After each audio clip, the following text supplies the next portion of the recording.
अस्सलाम वालेकुम। उम्मीद करती हूँ आप सब खैरियत से होंगे। अल्हम्दुलिल्लाह हम भी ठीक है। और आज आप यहाँ बनाना सीखेंगे बहुत ही मज़ेदार, बहुत ही लजीज बादामी चिकन कोरमा। और चिकन की जगह आप यहाँ पर बीफ से, मटन से भी बना सकते हैं। वो स्टेप आपको आगे मैं बताऊँगी कि आपने अगर बीफ या मटन से बनाना है तो आपने किस स्टेप पे गोश्त डालना है और किस तरह बनाना है। तो इंशाल्लाह वो भी आपके साथ शेयर कर दूँगी। तो चलिए बनाना शुरू करते हैं यही मज़ेदार सा चिकन बादामी कोरमा, जिसके लिए मैंने कढ़ाई ले ली और उसमें हम डाल देंगे घी। वैसे तो घी में ही कोरमा अच्छा लगता है, तो मैंने आधा घी ले लिया है और आधा मैंने ऑयल ले लिया है। तो इन दोनों को तकरीबन मैंने 3-4 कप लिया है। और यहाँ पर जो है प्याज तकरीबन ये 300 ग्राम के बराबर प्याज, यानी कि 1 पाव से थोड़ी सी ज़्यादा है ये। और यहाँ पर जैसे ही ऑयल थोड़ा सा हमारा गर्म हो जाएगा तो हम डाल देंगे यहाँ पर प्याज, क्योंकि प्याज को हमने सबसे पहले लाइट गोल्डन करके निकालना है।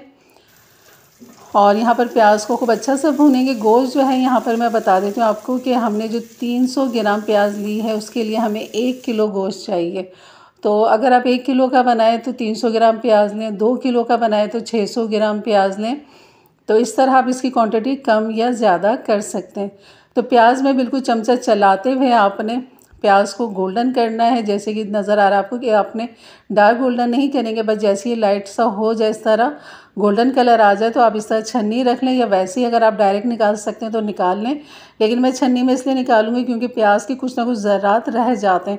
फिर बाकी मसाले जब हम डालते हैं तो प्याज जल जाती है और उससे भी कलर ख़राब होता है कोरमे का, और इसकी जली हुई की भी आने लग जाती है। तो यहाँ पर प्याज को जो है मैंने निकाल लिया है छन्नी में, तो इसको रखते हैं एक तरफ। और बाकी जो ऑयल है वो हम वापस कढ़ाई के अंदर डाल देंगे। तो इसी ऑयल के अंदर अब क्या हमने डालना है, साबुत गरम मसाले जाएंगे, और जो प्याज है उसको हमें रखती हूँ एक तरफ। उसके साथ क्या करना है वो मैं बताती हूँ आपको।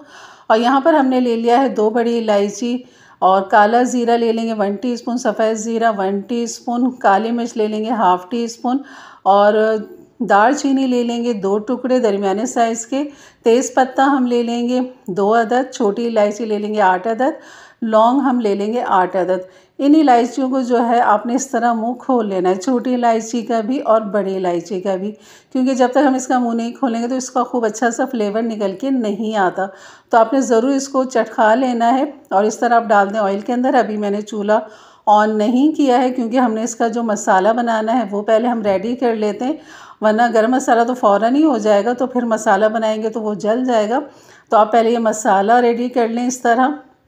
और यहाँ पर 1 टीस्पून मैंने लाल मिर्च डाली है, 1 टीस्पून कश्मीरी लाल मिर्च, और हल्दी 1/2 टीस्पून, पिसा हुआ धनिया 2 टेबल स्पून, नमक 1 टीस्पून और 1/2 टीस्पून डाला है।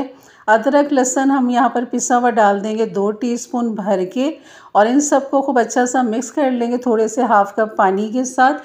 तो ये हमारा मसाला बेहतरीन सा रेडी है, तैयार है। बस अब आप इसका चूल्हा ऑन करें और इसको कड़कड़ाएं इस तरह। तो मैंने यह चूल्हा ऑन कर दिया है। जैसे ही इसके अंदर खुशबू आने लग जाएगी तो फ़ौरन हम ये भीगा हुआ मसाला ये डाल देंगे। और ये है बादाम, जैसे कि नाम से है बादामी कोरमा। इसको मैंने पानी में भिगो दिया है, हल्के नीम गर्म पानी के अंदर, नहीं तो टैप वाटर के साथ ही भिगो दीजिए। वैसे ही गर्मियाँ हैं तो नलकी में वैसे ही गर्म पानी आ रहा है, तो बस आप वही लेके इसको भिगो लें। और तकरीबन मैंने 20 से 22 बादाम लिए हैं यहाँ पर। और जैसी गरम मसाले के अंदर हल्की सी कड़कड़ाहट आ गई तो उसके बाद हमने यहाँ पर डाल दिया है पिसा हुआ मसाला, जिसमें सारी चीज़ें ड्राई मसाले सारे मौजूद हैं। और यहाँ पर डालने के बाद खूब अच्छा सा इसे भूनेंगे, इस मसाले को भूनेंगे। उसके बाद फिर हमने यहाँ चिकन डालनी है। चिकन जो है ये देखें 1 किलो से थोड़ी सी ज़्यादा है, ये चिकन 1.25 किलो है। और यहाँ पर चिकन को मैंने खूब अच्छा सा धो के छन्नी में रख दिया था ताकि सारा पानी इसका निकल जाए। और यहाँ पर देखें मसाले की भुनाई शुरू हो चुकी है, ऑयल इसका ऊपर आ चुका है। बस वही पानी जो मसाले में मौजूद था वही हमने डाला है इसके अंदर। और यहाँ पर उसी को हमने थोड़ा सा ड्राई करना है मसाला भूनते हुए। जैसे कि आपको नज़र आ रहा है कि ऑयल मसाला बिल्कुल अलग हो चुका है। तो अब यहाँ पर डाल देंगे हम ये चिकन। और अगर आप बीफ मटन से बनाएं तो यहाँ पर डाल दीजिए अपना बीफ या मटन, और डाल के आपने खूब अच्छा सा उसे भूनना है पहले, जैसे मैं ये चिकन भूनूंगी। और चिकन में पानी कम जाएगा, बीफ मटन में पानी थोड़ा सा ज़्यादा जाएगा, क्योंकि उसमें देर लगती है गलावट में। चिकन में कम टाइम लगता है, क्योंकि यहाँ पर जब हम भुनाई कर रहे हैं इसकी तब तक जब तक इसका कलर चेंज नहीं हो जाता खूब अच्छा सा इसमें हीट नहीं आ जाता तब तक हमने इसको भूनना है। इसी तरह आपने बीफ मटन को भूनना है कि जब उसका कलर चेंज हो जाए तब आपने उसमें गलाने के लिए पानी डालना है। तो यहाँ पर ये चिकन अच्छी सी भून गई है हमारी, और यहाँ पर तकरीबन मैं 1 कप पानी इसके अंदर डाल दूँगी।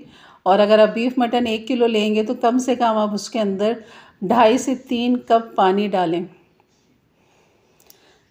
तो यहाँ पर पानी डाल के हम चिकन को गलने के लिए रख देंगे और खूब अच्छा सा इसे मिक्स कर लेंगे। और चिकन में थोड़ा सा पानी मैं और डालूँगी, कम लग रहा है ये, ताकि चिकन के ऊपर तक पानी थोड़ा सा आ जाए, जैसे कि आपको नज़र आ रहा है।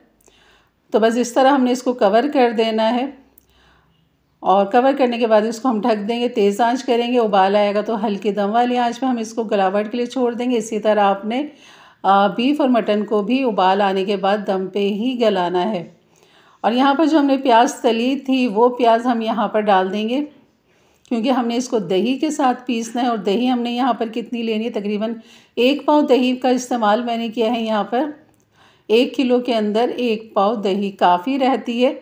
और दही खट्टी ना हो आपकी, ज़्यादा हल्की खट्टी तो चल जाती है, लेकिन बहुत ज़्यादा खट्टी होगी तो वो बहुत जायके को ख़राब कर देती है। तो आपने दही को भी चेक करना है। तो यहाँ पर प्याज और दही को खूब अच्छा सा पीस लेंगे, उसे एक तरफ रख देंगे। और अब आ जाते हैं अपने चिकन की तरफ। कम से कम इसे 10 से 12 मिनट हो चुके हैं चिकन को।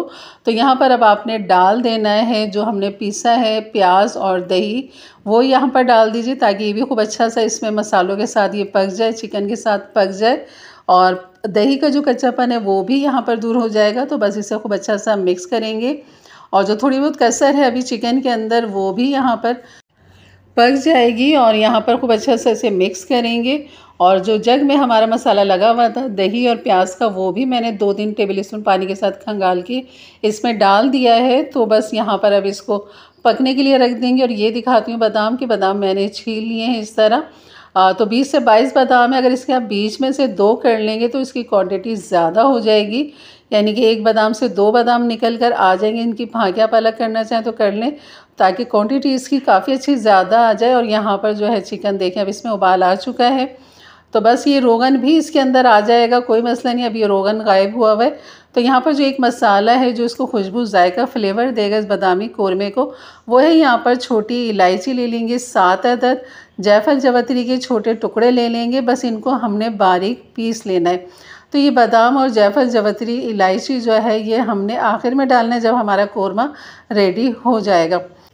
तो बस अब चिकन का इंतज़ार है हमारा। और यहाँ पर ये देखें, बस इसको मैं पीस लेती हूँ बारीक। बिल्कुल आप इसको इमाम दस्ता जो छोटा होता है उसके अंदर इसको रगड़ के पीस सकते हैं। और यहाँ पर जो है मैंने बादाम डाल दिए थे ताकि बादाम का भी फ्लेवर इसमें आ जाए। और इसको गार्निश करेंगे हम बारीक जूलियन अदरक के साथ। ये अदरक लाजमी डालिएगा, इससे बहुत अच्छा फ्लेवर निकल कर आता है और बहुत ही अच्छा लगता है ये खाने में कौरमे के साथ, बादामी कौरमे के साथ। तो यहाँ पर जो है ये थोड़ी सी अदरक जो है मैं यहाँ पर डाल दूँगी। और अभी चूल्हा मैंने बिल्कुल दम वाला रखा हुआ है। आज बिल्कुल हमारा कौरमा तैयार है, बेहतरीन। और ये जो हमारी इलायची और छोटी इलायची और जायफल जवतरी थी वो मैंने यहाँ पर पीस ली है, ये भी हम यहाँ पर डाल देंगे मसाला इसके ऊपर। तो रोगन आप देख रहे होंगे बिल्कुल रोगन गायब हो चुका है। तो आप देखेंगे अभी इंशाल्लाह वापस आ जाएगा रोगन। होता है कि बाज़ दफ़ा पकते पकते एकदम रोगन सारा गायब हो जाता है, लेकिन आप कुछ देर इसको ढक के रख देंगे और दम वाली आंच पे लगा देंगे तो सारा रोगन ऊपर आ जाता है। तो ये देखें अब यहाँ पर हमारा रोगन जो है बेहतरीन ऊपर आ चुका है। और इसमें आखिर में हम डालेंगे यहाँ पर केवड़ा एसेंस। अगर वाटर है आपके पास केवड़ा का तो आप यहाँ पर 1 टीस्पून डाल दें, नहीं तो एसेंस है तो चंद कतरे ही डाल दीजिए। तो ये हमारा बेहतरीन कौरमा हो गया तैयार, बादामी कौरमा। अब आपको डिश आउट करके दिखाती हूँ। तो आप देख सकते हैं कि इसकी ग्रेवी बिल्कुल बेहतरीन है। बिल्कुल इतना ही आपने थिक रखना है और बहुत ज़्यादा थिक भी अच्छा नहीं लगता, एकदम लिपटा हुआ मसाला। तो थोड़ा सा हल्का सा इस तरह सा रखेंगे तो बहुत ही अच्छा लगेगा तंदूरी रोटी के साथ। तो बस इसको गार्निश कर दीजिए। दस्तरखान पे ले जाने से पहले तेज़ पत्ता लाजमी निकाल दें, बड़ी इलायची लाजमी निकाल दें, लौंग नज़र आए तो वो भी निकाल दें, लेकिन काली मिर्च को आप रहने दें, क्योंकि काली मिर्च जो है वो बिल्कुल खाई भी जाती, कुछ खाते हैं कुछ लोग नहीं खाते, तो वो रहे तो वो बुरी भी नहीं लगती। तो बस इसके साथ शीरमाल, गरम गरम नान, ताफ़तान जो आपका दिल करे, घर की रोटी के साथ बहुत ही लाजवाब रेसिपी है। तो ज़रूर बनाइएगा मेरे अंदाज से, मेरे तरीके से।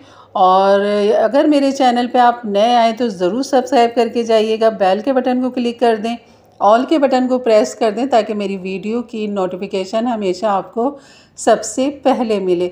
अगर आप चाहें तो दस्तरखान पे ले जाने से पहले आप इसके ऊपर बादाम इस तरह छिड़क सकते हैं, लेकिन ये बादाम मैंने बीच में सालन के डाल दिया था, जो इधर उधर हो गए, नज़र भी नहीं आ रहे इतने। तो बस आप जो है ऊपर से भी डाल के इसको गार्निश कर सकते हैं ताकि बादामी कोरमा बेहतरीन खूबसूरत मज़ीद नज़र आ सके। और अगर आपको ये रेसिपी अच्छी लगी हो तो ज़रूर लाइक कर दीजिएगा और अपनी राय का भी इज़हार ज़रूर कीजिएगा और अपने दोस्त फ़रेंड अहबाब में भी ज़रूर शेयर कीजिएगा ताकि उनके लिए भी आसानियाँ पैदा हों। तो इंशाल्लाह मिलते हैं फिर एक अच्छी नई रेसिपी के साथ। तब तक के लिए इजाज़त दें, अपना बहुत सारा ख्याल रखें, दुआओं में याद रखें। अल्लाह हाफ़िज़।